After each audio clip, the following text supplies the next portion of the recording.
महानगरों की चकाचौंध में जिस जहर ने हजारों युवाओं की नसें सुखा दी, जो मौत का समान दिल्ली और बंबई जैसे शहरों को खोखला कर रहा था, वो साइलेंट किलर अब आपके सिरसा की गलियों में दाखिल होने ही वाला था।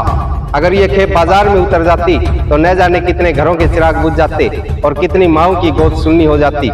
लेकिन तस्कर के खूनी मंसूबों और सिरसा की बर्बादी के बीच लोहे की दीवार बनकर खड़ा था Haryana state narcotic control bureau. दिनांक 12 मई 2026, जगह सिरसा बस स्टैंड के सामने नेशनल कॉलेज का मुख्य द्वार, जहां हजारों छात्र अपनी आंखों में सुनहरे भविष्य के सपने लेकर आते हैं, वहीं मध्य प्रदेश से आया एक शख्स सिरसा के भविष्य को अंधेरे की गर्त में धकेलने की फिराक में था और उसका नाम है मिलन पाटीदार। आया तो था मध्य प्रदेश के मंदसौर से, लेकिन उसके इरादे किसी आतंकी से कम नहीं थे। जब हरियाणा एनसीबी की सिरसा यूनिट ने उसे दबोचा तो तलाशी ली तो अधिकारियों के भी पैरों तले जमीन खिसक गई। उसके पास से बरामद हुई 61.61 ग्राम शुद्ध MDMA। सिरसा के पुलिसिया इतिहास में यह पहली बार है जब MDMA पकड़ी गई हो, और वो भी इतनी बड़ी कमर्शियल क्वांटिटी में। ये सिर्फ नशा नहीं, ये सिरसा के खिलाफ एक बड़ी साजिश थी। इस मौत की सप्लाई लाइन को बीच से काटने वाले और पूरे नेटवर्क को नेस्त नाबूद करने वाले जाबाज अफसर का नाम है ASI सुखदेव सिंह।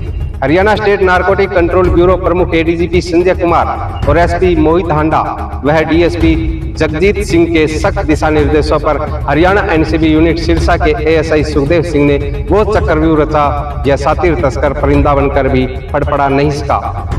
मौके पर नजाकत को देखते हुए खुद सिरसा के ASP अरशदीप जी मोर्चे पर पहुंचे। उनकी मौजूदगी में जब तस्कर के राज खुले तो सिरसा यूनिट की कामयाबी की गूंज पूरे प्रदेश में सुनाई देने लगी।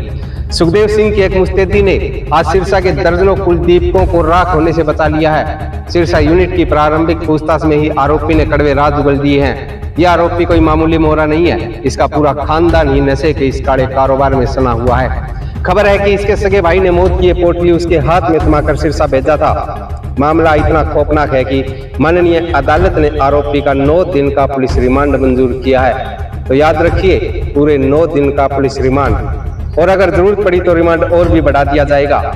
ये शिकंजा और भी कसा जाएगा। Haryana state narcotic control bureau अब उस व्हाइट कॉलर चेहरे को ढूंढ रही है जो सिरसा में बैठकर इस खेप का इंतजार कर रहा था। सिरसा यूनिट की एक स्पेशल टीम अब आरोपी को घसीटते हुए मध्य प्रदेश के मंदसौर की ओर कूच कर चुकी है। अब प्रहार सिर्फ प्यादे पर नहीं बल्कि उस जड़ पर किया जाएगा जहां से यह जहर पैदा होता है। सावधान रहे, अगर कोई भी सिरसा की मिट्टी में जहर बोने की कोशिश करेगा तो उसे याद रखना चाहिए कि यहाँ ASI सुखदेव सिंह जैसे जाबाज अफसर अपनी जान हथेली पर लेकर पहरा दे रहे हैं। Haryana state narcotic control bureau का संदेश साफ है, तस्करी करोगे तो मिट्टी में मिला दिए जाओगे।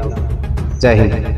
जुड़े रहिए सच्चाई खाकी की न्यूज के साथ, जहां हम सामने लाते हैं वर्दी के पीछे की सच्ची कहानी। जय हिंद।